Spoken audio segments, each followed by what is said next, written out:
എല്ലാവർക്കും നമസ്കാരം. ഞാനിന്നുള്ളത് മാട്ടൂലാണ്. കണ്ണൂർ ജില്ലയിൽ മാട്ടൂൽ എന്ന് പറഞ്ഞ സ്ഥലത്താണ്. ഇവിടെ ഒരു രഹനാസ് കമ്മ്യൂണിറ്റി കിച്ചൺ എടുക്കാൻ വന്ന വ്യത്യസ്തമായ ഒരു ആശയമാണ്. അപ്പോൾ എന്താണെന്നൊക്കെ പറയാം. അതിനു മുമ്പേ ചാനലിൽ ഒരുപാട് വീഡിയോസ് ഇട്ടിട്ടുണ്ട്. അപ്പം ഒരുപാട് ആളുകൾ കാണുന്നുണ്ട്. അപ്പം നിങ്ങൾ കാണുന്ന കൂട്ടത്തിൽ നിങ്ങൾ ചാനൽ സബ് കൂടി ചെയ്യുക. അതുപോലെ മറ്റൊരു കാര്യം, എൻ്റെ ചാനലിൽ പലപ്പോഴും ഇപ്പോൾ ഒരേപോലെ ടോപ്പിക്കുകൾ വരാം. ഇപ്പോൾ അച്ചാറുണ്ടാക്കുന്നവർ തന്നെ 3, 4, 5 ആൾക്കാരെ വീഡിയോ ചെയ്യാം. അങ്ങനെ ചെയ്യുന്നൊരു കാര്യം, ഒന്ന് വ്യത്യസ്തമായ രീതിയിൽ അവരുണ്ടാക്കുന്നത് കാണിക്കാനും, പിന്നെ നിങ്ങൾ പല ആളുകൾ അച്ചാർ ഉണ്ടാക്കുന്നവർ അല്ലെങ്കിൽ പലതരത്തിലുള്ള ഫുഡ് ഐറ്റംസ് അല്ലെങ്കിൽ പല സാധനങ്ങൾ ഉണ്ടാക്കുന്ന ബിസിനസ്സിൽ എക്സ്പേർട്ടായ ആൾക്കാരുണ്ടാവും, അറിയാത്തവരുണ്ടാവും, പുതുതായിട്ട് എന്തെങ്കിലും ആശയം അന്വേഷിക്കുന്നവരുണ്ടാവും. അപ്പോൾ ഇങ്ങനെ പല രീതിയിലുള്ള ആളുകളാണ് വീഡിയോ കാണുന്നത്.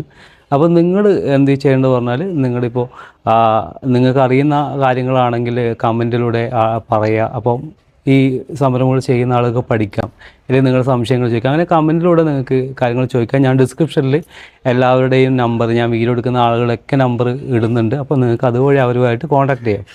അപ്പോൾ ഇന്നത്തെ വീഡിയോ ഞാൻ പറഞ്ഞു, വ്യത്യസ്തമായ രീതിയിൽ ചോറ്റുപാത്രത്തിൽ ഫുഡ് കൊടുക്കുന്ന ഒരു സംരംഭത്തെക്കുറിച്ചിട്ടാണ് നമ്മൾ വീഡിയോ ചെയ്യുന്നത്. അപ്പോൾ ആ സംരംഭം എന്താണെന്നും ആരാണ് ചെയ്യുന്നത് എന്നുള്ളതൊക്കെ നമുക്ക് നോക്കാം. ഈ ചോറ്റുപാത്രം കാണുമ്പോൾ നമ്മുടെ ചെറുപ്പകാലം ഓർമ്മ വരുന്നു. സ്കൂളൊക്കെ പഠിക്കുന്ന സമയത്ത് ചോറ്റുപാത്രത്തിൽ ചോറ് കൊണ്ടുപോയി കൂടെയുള്ള നമ്മുടെ ഫ്രണ്ട്സുമായിട്ട് ഷെയർ ചെയ്തിട്ടൊക്കെയാണ് നമ്മൾ കഴിക്കുക, കുറച്ച് വലിയ ക്ലാസ് എത്തുമ്പോൾ. അപ്പോൾ നിങ്ങളെ ഇതുപോലത്തെ അനുഭവം ഉണ്ടാകുമെന്ന് വിചാരിക്കുന്നു. എന്തായാലും ഇന്നിവിടെ അത് വീണ്ടും കാണാൻ പറ്റി. വളരെ വൃത്തിയായി നല്ല രീതിയിൽ തയ്യാറാക്കിയിട്ടുള്ള കറികളും, അടിപൊളി കറികളാണ് കേട്ടോ. നല്ല പച്ചടിയും അതുപോലെ കൂട്ടുകറി പോലത്തെ കറിയും അച്ചാറിൻ്റെ ഒക്കെയുള്ള, അതായത് ഇതിൻ്റെ പ്രത്യേകത എന്താ പറയുക, കണ്ടത് വീട്ടിലെ അമ്മമാർ കുട്ടികൾക്ക് തയ്യാറാക്കുന്നത് പോലെ തന്നെ വളരെ ശ്രദ്ധിച്ച് കുട്ടികൾക്ക് വേണ്ടി പ്രത്യേകം തയ്യാറാക്കി വെച്ചിരിക്കുന്ന, അത് അത്രയും വൃത്തിയോടെ കൂടി ശ്രദ്ധിച്ച് പാക്ക് ചെയ്യുന്നതാണ്. അതുകൊണ്ട് തന്നെ സ്കൂളിൽ പഠിക്കുന്ന കുട്ടികൾക്ക്, പിന്നെ 200ഓളം കുട്ടികൾക്കാണ് ഇവർ ഈ ഭക്ഷണം കൊടുക്കുന്നത്. അതുപോലെ വെറൈറ്റിയാണ് കേട്ടോ. ഇപ്പം ഇന്നുണ്ടാക്കിയതല്ല നാളെ ഉണ്ടാവുക, കറികളിലൊക്കെ വെറൈറ്റീസ് കൊണ്ടുവരും. എന്തായാലും നല്ല ഒരു സംഭവമാണ്. കാരണം കുട്ടികൾക്കും ടേസ്റ്റൊക്കെ വേറെ വേറെ ടേസ്റ്റിലുള്ള ഫുഡ് കഴിക്കാം. പിന്നെ രക്ഷിതാക്കളെ സംബന്ധിച്ച് ഈ രാവിലെ എണീറ്റുള്ള പണിയൊക്കെ കുറക്കാൻ വളരെ പൈസയും കുറവാണ്. എനിക്ക് തോന്നുന്നു പിന്നെ ഹോട്ടലുകളിലൊക്കെ ഏൽപ്പിച്ച് കഴിഞ്ഞാൽ വലിയൊരു എമൗണ്ട് ആവും, ഒരു 10, 30 രൂപ, 35 രൂപ എന്തായാലും ആവും. അതിലും കുറവാണ് ഇവർ വാങ്ങിക്കുന്നത്. പിന്നെ ഈ പറയുന്ന ഹൈജീനിക് കണ്ടീഷനിലാണ് ഇതൊക്കെ വളരെ ശ്രദ്ധിച്ചിട്ടാണ് ആക്കുന്നത്. ഞാൻ കുറേ സമയം ഇതിൽ തന്നെ നോക്കി, പാക്കിംഗ് ഒക്കെ നോക്കി നിന്നിട്ടുണ്ടായിരുന്നു. പിന്നെ സ്കൂളുകൾക്ക് മാത്രം വേണ്ടിയിട്ടല്ല, പുറത്ത് മറ്റ് ഷോപ്പുകൾക്കൊക്കെ വേണ്ടിയിട്ട് ഉണ്ടാക്കുന്നുണ്ടായിരുന്നു. പുറത്ത് ഷോപ്പുകൾക്ക് വേണ്ടിയിട്ട് ഇതുപോലെ സദ്യയും അതിൻ്റെ കൂടെ പായസവും ഒക്കെയാണ് ഇവരാക്കുന്നത്. ഇപ്പം പായസം ഇന്നിപ്പോൾ ഞാൻ കണ്ടത് സേമിയ പായസമാണെന്ന് തോന്നുന്നു. ആ സേമിയ പായസമാണ് കണ്ടത്.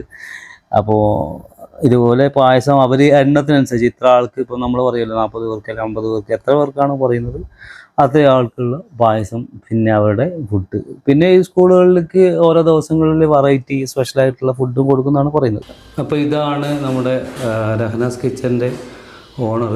അപ്പോൾ പേര് എന്തായിരുന്നു? പേര് റഹ്മത്ത് എന്നാണ് പേര്. അപ്പം മാട്ടൂലാണ് സ്ഥലം.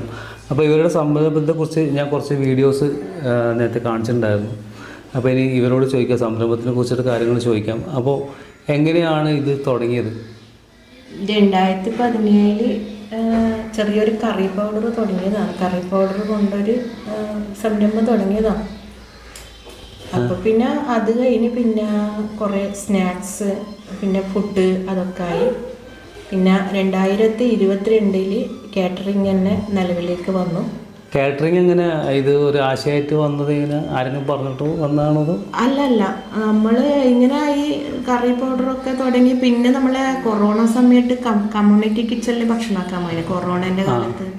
ആ സമയത്ത് ഫുഡൊക്കെ ഓരോരാൾക്ക് കൊടുത്തപ്പോൾ അവർക്കൊക്കെ ഇഷ്ടമായി. പിന്നെ ഓരോ ആൾക്കാർ സ്റ്റെപ്പടി വാങ്ങി പിന്നെ അതൊരു നല്ലൊരു വലിയൊരു കാറ്ററിംഗ് സെൻ്ററായിട്ട് മാറി. കാറ്ററിംഗ് പിന്നെ എപ്പോഴും നമ്മൾ ഈ പ്ലേറ്റുകളിലൊക്കെ കൊടുക്കുക, ഈ പ്ലേറ്റില്ല ചോറ്റുപാത്രത്തിൽ കൊടുക്കുക, അത് ഒരു സ്കൂളിലേക്ക് വിളിച്ചപ്പോൾ അങ്ങനെ അവിടത്തേക്ക് പോയിട്ട് 10-200 കുട്ടികൾക്ക് അവിടെ സ്കൂളിൽ ഡെയിലി ഭക്ഷണം കൊടുക്കുന്നുണ്ട്. അവർ പറഞ്ഞതാണ് ഞാൻ ചോറ്റുപാത്രത്തിൽ. അതെ ചോറ് ചോറ്റുപാത്രം. അപ്പോൾ ഇപ്പോൾ നിലവിൽ എത്ര സ്കൂൾ കൊടുക്കുന്നുണ്ട്? ഒരു സ്കൂൾ മാത്രമേ ഉള്ളൂ? അല്ല, നമ്മളിപ്പോൾ വിളിക്കുന്നവർക്കൊക്കെ കൊടുക്കും. ഇർഫാനിയയിലെ കുട്ടികൾക്ക് മിക്കവാറും എല്ലാ മാസവും അവർ വിളിക്കലുണ്ട്.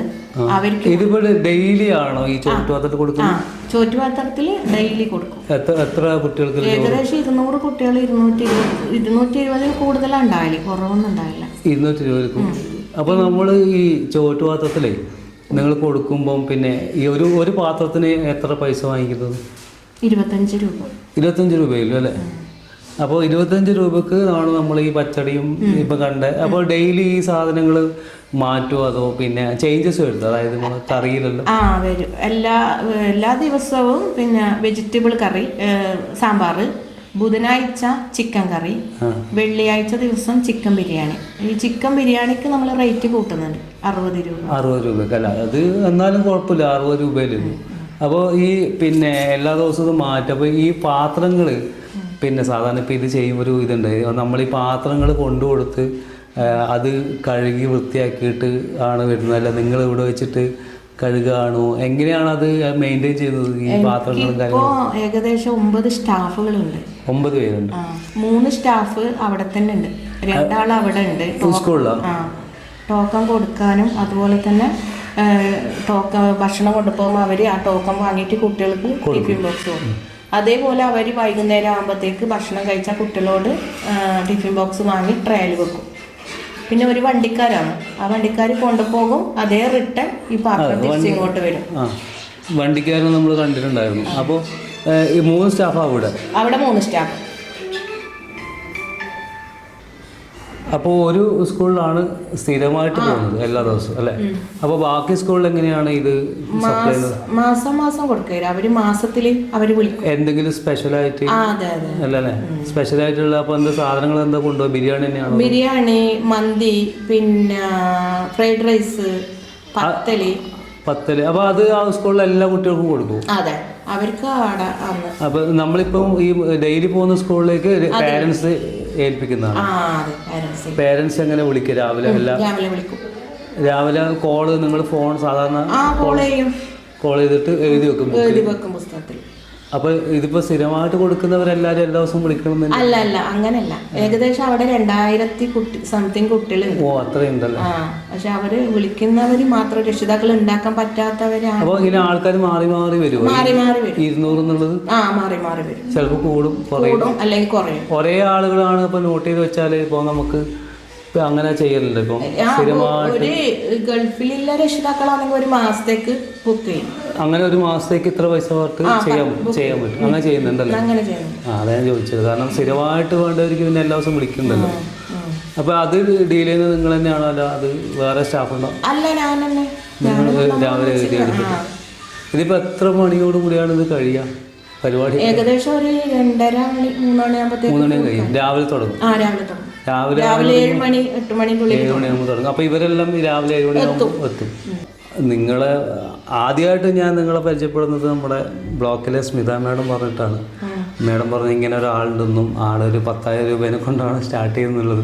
അപ്പോൾ ആ കഥ ഒന്ന് നിങ്ങൾ തന്നെ പറഞ്ഞു. കാരണം നമ്മൾ ഈ വീഡിയോ കാണുന്ന ആൾക്കാർക്ക് വേണ്ടിയിട്ട് എങ്ങനെയായിരുന്നു തുടക്കത്തിൽ 10,000 രൂപയിൽ നിന്ന് ഒരു ചെറിയൊരു സംരംഭം തുടങ്ങാൻ, എന്നിട്ട് ഈ ലെവലിലേക്ക് എത്തിക്കുക എന്നുള്ളത്? ഞാൻ അന്നേരം ഒരു സംരംഭം തുടങ്ങിയെന്ന് പറഞ്ഞാൽ കുറച്ച് ബാങ്ക് ലോണൊക്കെ കടങ്ങളൊക്കെ ഉണ്ടായിട്ടുണ്ട്. പിന്നെ 3 കുട്ടികളാണ്. അപ്പം എന്തായാലും നമ്മളെ വീട് ഒരു വെളിച്ചാക്കേണ്ട കടമ പെണ്ണുങ്ങൾക്കാന്നല്ല. ഭർത്താവിന് ആ സമയത്ത് ജോലിയില്ല. അപ്പോൾ ഏതൊരു അതിഥികൾ വന്നാൽ 1 ഗ്ലാസ് വെള്ളം കൊടുക്കണമെങ്കിൽ അവർക്ക് നമ്മൾ പഞ്ചസാര വേണ്ടേ? അപ്പം നമ്മളെ വീട് വെളിച്ചമാകണമെങ്കിൽ നമ്മൾ ത്യാഗം ചെയ്തേ പറ്റും. അങ്ങനെ ഞാനൊരു ചെറിയ കറി പൗഡർ കൊണ്ട് തുടങ്ങിയത്. മേഡത്തിനെ കണ്ടത് അന്നേരമല്ല. അപ്പൊ കറി പൗഡർ തുടങ്ങി, പിന്നെ പുട്ടുപൊടി പത്തൽപൊടി എല്ലായി. അതിനുശേഷം നമ്മൾ അടുത്തുള്ള ഒരു അയൽവാസി ഈ ചിപ്സ് വാങ്ങിക്കാൻ വേണ്ടി എന്നോട് പഴയങ്ങാടി പോകാൻ പറഞ്ഞിട്ടുണ്ടായിരുന്നു. അങ്ങനെ ഞാൻ അവരുടെ കൂടെ ചിപ്സ് വാങ്ങിക്കാൻ പോയപ്പോൾ അവരെ ഇവിടെ ഒരു ചിപ്സ് തുടങ്ങിയാൽ നടക്കും. അങ്ങനെ ഞാൻ ചിപ്സിന്റെ മുകളിലെത്തി. 2 പ്രാവശ്യം ട്രൈ ചെയ്ത് ഫലം ഉണ്ടായില്ല. 3ാമത് അത് അവിടെ പോയി നോക്കിയപ്പോൾ അത് ഫലത്തിൽ വന്ന്. പിന്നെ അത് പ്രസ് ചെയ്യേണ്ട തുലാസ് അതൊന്നും കയ്യിൽ ഒന്നുമില്ല. പിന്നെ ആരും തരേണ്ട വഴിയും ഇല്ല. അങ്ങനെ ഞാൻ സ്മിത മേഡത്തിൻ്റെ അടുത്തേക്ക് എത്തിയത്. സ്മിത മേഡം എന്താണ് എനിക്കറിയില്ല, എന്നെ ഏതാണെന്ന് സ്മിത മേഡത്തിന് അറിയില്ല. അപ്പം അപ്പോൾ സ്മിത മേഡം എന്നെ വേറെ അളക്കുന്ന സ്മിത മേഡം എനിക്ക് കുറച്ച് പൈസ തന്ന് സഹായിച്ച് എന്താണെന്നറിയില്ല അതിലൊരു നിമിത്തായിട്ട് മാറാം അങ്ങനെ തന്നെ. പക്ഷെ എന്നാലും മേഡം എൻ്റെ കൈ തട്ടിക്കളഞ്ഞിട്ടില്ല, അവരെന്നെ ഉയർത്തി. അപ്പോൾ ഈ നമ്മൾ വീഡിയോ കാണുന്ന ആളുകൾക്ക് ആരാണ് സ്മിത മേഡം എന്നൊരു ഡൗട്ട് ഉണ്ടാവും. അത് നമ്മൾ ബ്ലോക്ക് ഓഫീസറാണ്, വ്യാവസായിക ഓഫീസറാണ്. അപ്പം മേഡമാണ് നമ്മൾ ഈ സ്മിത മേഡം എന്ന് പറയുന്നത്. നമുക്ക് പരിചയമുള്ളതുകൊണ്ട് നമ്മളിങ്ങനെ സ്മിത മേഡം എന്ന് പറയുന്നതാണ്. അപ്പോൾ അതാണ് ആൾ. അങ്ങനെ ആണ് സ്റ്റാർട്ട് ചെയ്തത്. അപ്പോൾ ഈ കഥ സ്മിത മേഡം എന്നോട് ഒരു പ്രോഗ്രാമിൽ വെച്ചിട്ട് ഇങ്ങനെ പറഞ്ഞിട്ടുണ്ടായിരുന്നു ആളുണ്ട്. അങ്ങനെയാണ് നിങ്ങൾ ആദ്യമായിട്ട് അറിയുന്നത്. പിന്നെ നമ്മളൊരു സംരംഭം തുടങ്ങി അത് വിജയിക്കണമെങ്കിൽ ഒരുപാട് തരണം ചെയ്യണം. ചെറിയതിലൊന്നും ഒരു സംരംഭം മുമ്പോട്ട്. ഇതിപ്പോൾ ഈ ചോറ്റുപാത്രം ആദ്യമായിട്ട് തുടങ്ങുന്ന സമയത്ത് ബുദ്ധിമുട്ടുകൾ ഉണ്ടായിട്ടുണ്ട്? അതായത് ഇങ്ങനെ ഒരു ചെറിയൊരു ടെൻഷൻ ചെറിയൊരു ടെൻഷൻ എങ്ങനെയാണ് ആദ്യത്തെ കുറച്ച് ദിവസങ്ങളിൽ. ഇപ്പൊ ഒന്ന് ട്രാക്കിൽ കയറിയതുകൊണ്ട് ഇനി അതങ്ങനെ സ്മൂത്തായിട്ട് പോയിക്കോളും. അപ്പൊ ഇത് സ്കൂളുകാര് നിങ്ങൾ അങ്ങോട്ട് പോയിട്ട് തന്നതാണോ അതോ നമ്മൾ അങ്ങോട്ട് വിളിച്ചതാണ്? ഇങ്ങനെ ഒരു പ്രൊജക്ട് ഉണ്ട്, ഇങ്ങനെ സംഭവം ഉണ്ട് ആരെങ്കിലും. അപ്പൊ അവര് സാധാരണ നമ്മളിങ്ങനത്തെ ഐഡിയ എല്ലാം പറയുമ്പോ ആദ്യം തന്നെ വേണ്ടാന്നല്ലേ പറയാം. അങ്ങനെ എന്തെങ്കിലും അങ്ങനെയൊന്നും പറഞ്ഞിട്ടില്ല. ഇല്ല, നല്ല അവര് നല്ല സപ്പോർട്ട്.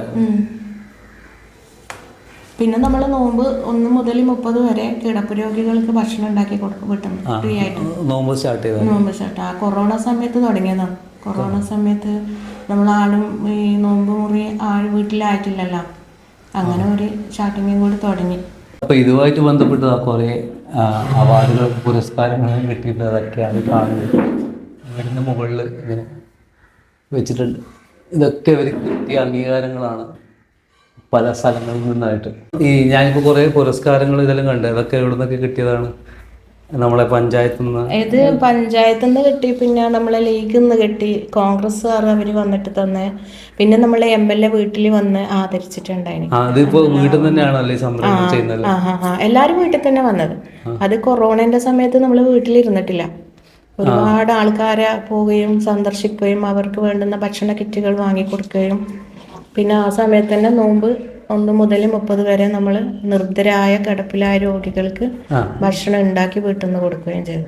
ഇത് ഇപ്പം നമുക്ക് ഈ വീടിന്ന് ചെയ്യുമ്പോൾ നിങ്ങൾക്ക് ലൈസൻസുകൾ ആവശ്യമായിട്ട്? ലൈസൻസ് എല്ലാം എനിക്ക് കിട്ടിയിട്ടുണ്ട് നമ്മളെ പഞ്ചായത്ത്. അതെ, ഏതൊക്കെ ലൈസൻസാണ് വേണ്ടത് വീട്ടിൽ? ഫുഡ് ലൈസൻസ് ഉണ്ട്, പിന്നെ പഞ്ചായത്ത് ലൈസൻസ്. നമ്മളിപ്പോൾ ആരൊരു കെട്ടിടം കണ്ടിട്ടില്ലേ, അതിന് ലൈസൻസ് തന്നിട്ടുണ്ട്. FSSAIന്റെ ലൈസൻസ് അതും അതല്ലേ? അത്ര ലൈസൻസ് എടുത്തിന്? അത് മാത്രമല്ല കൊണ്ട് വേറെ പാക്കിങ്ങിന് വേണ്ട. പഞ്ചായത്തിന്റെ ലൈസൻസും അതൊക്കെ പെട്ടെന്ന് ആയിട്ടുണ്ടായിരുന്നു? അതെ, പെട്ടെന്നായിട്ട് തന്നിട്ടുണ്ടായിരുന്നു. സെക്രട്ടറി ഒക്കെ ഇങ്ങനെ ഒരു കാര്യമായതുകൊണ്ട്. എങ്ങനെയാ ഇപ്പോ മൊത്തത്തില് ഈ നമ്മുടെ ഗവൺമെന്റ് ഓഫീഷ്യൽസിന്റെ അടുത്തുള്ള ഇടപെടൽ എങ്ങനെയായിരുന്നു? എല്ലാവർക്കും നല്ല അഭിപ്രായങ്ങളാണ്. എല്ലാവരും എന്നോട് എപ്പോഴും സഹകരിക്കുന്നുണ്ട്. ഏതൊരാളും എൻ്റെ അടുത്ത് എല്ലാവരും അത്യാവശ്യം നല്ല സഹകരണം.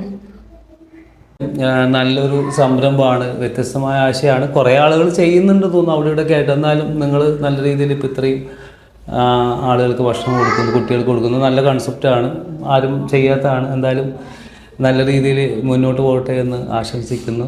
അപ്പോൾ നമുക്ക് വീഡിയോ കാണുന്ന എല്ലാവരും കമൻറ്റ് ചെയ്യുക നിങ്ങളുടെ അഭിപ്രായങ്ങൾ. ഇതാണ് പിന്നെ ഞാൻ നേരത്തെ പറഞ്ഞ സംരംഭക. അപ്പോൾ ഇവരുടെ നമ്പർ വേണമെങ്കിൽ ഞാൻ കൊടുക്കാമല്ലോ, ഡിസ്ക്രിപ്ഷനിൽ കൊടുക്കുന്നുണ്ട്. അപ്പോൾ നിങ്ങൾ എന്തെങ്കിലും ഡൗട്ട്സ് ഉണ്ടെങ്കിൽ വിളിച്ച് ചോദിക്കാം, പിന്നെ എന്തെങ്കിലും ഇതുമായിട്ട് ബന്ധപ്പെട്ട കാര്യങ്ങൾക്ക്.